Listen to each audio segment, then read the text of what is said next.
Hey guys, hi, hello. You're gonna watch Napoleon Hill, The Master Key to Riches, Chapter 6 Love, the True Emancipator. The speaker stood up for the moment and looked out for the audience. He seemed to emit a glow of warmth, and a slowly smile spread across his face. The audience shifted their seats. A few looked at each other quizzically. So I know this may seem uncomfortable for some, he said, but at the point, I cannot continue without teaching you what I feel the greatest lesson you'll ever know, and perhaps one of the most difficult to learn. I would like to talk with you about the subject of love. So, for those who think love may not have much relevance in a profession, seminar, or professional seminar, let me assure you that you will see some connection very shortly.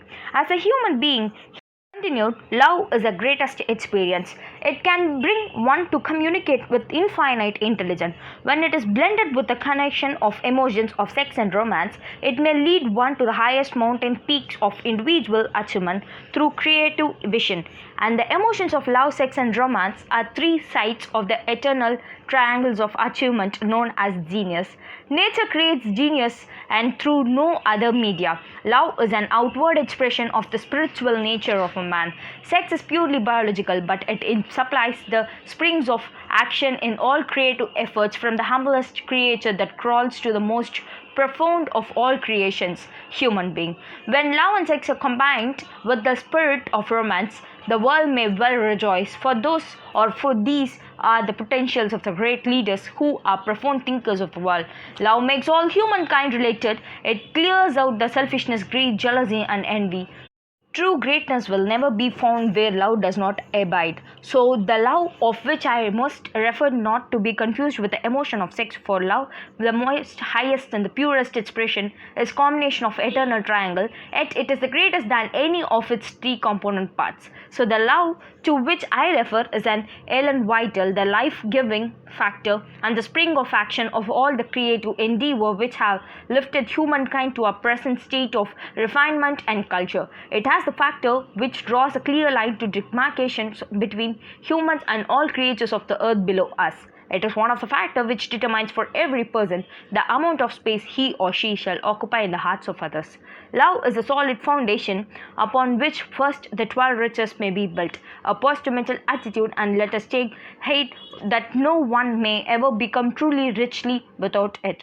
So love is a wrap of the wolf of all of remaining 11 riches. So it embellishes all riches and gives them in the quality of endurance, evidence of which may be relevant by the courtesy of observation of all who have acquired material riches but have not acquired love. The habit of going extra mile leads to attainment of the spirit of love. For there no be greater expression of love than love which is demonstrated through service. This is rendered unselfishly for benefits of others.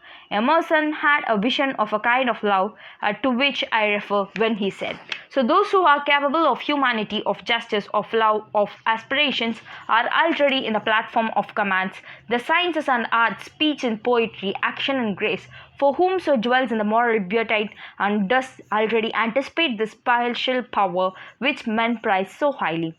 The magnanimous know very well that they who have time or money or shelter or the strangers to the strangers, so it be done for love and not for ostentations, and do as it were put God under obligations to them. So perfect are the compensations of the universe in some ways. The time they seem is to lose, the redeem, and the pains they take. Remunerate themselves, these men fan on the flames of human love and rise in the standards of every spiritual virtue of among humankind. So the great kinds or minds of every age have recognized love as an eternal elixir that blinds or that binds the hearts of humankind and makes us all responsible to each other. One of the greatest minds this nation ever produced, Robert Greene, Ingersoll, expressed his views in love in a classic that shall give you as long as time endures. He said, love is the only bow on life's dark cloud. It is the morning and the evening star.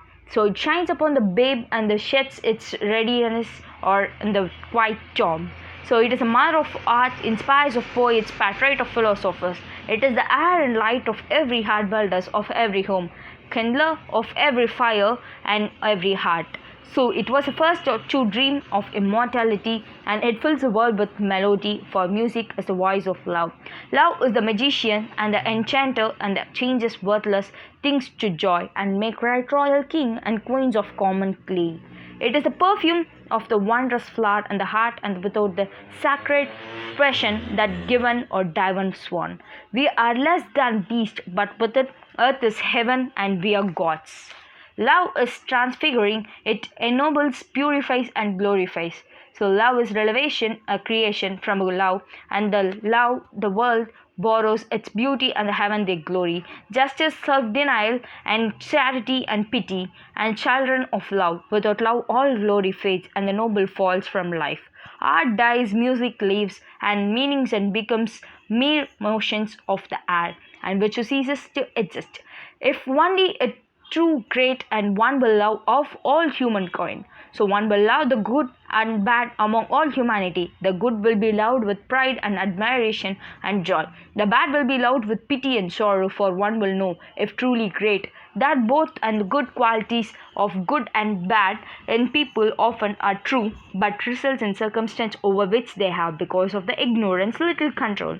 To be truly great, one will be compassionate, sympathetic, and tolerant. When compelled to pass judgment upon others, one will temper justice with rented tender mercy, throwing oneself always on the side of weak and uninformed and poverty stricken. Thus, one will not go one day extra mile in the true spirit of fellowship, but will go willingly and graciously. And it is the second mile be not enough. One must go to the third and the fourth and many additional miles, as many may be necessary. The speaker's message was profound. After he stood talking and he had left the stage, many remained in their seats, allowing his powerful words to sink in. By the time they left an conference hall, and it was nearly midnight. So thus in chapter 6, Love, the true emancipator, and see you soon in chapter 7, the mastermind.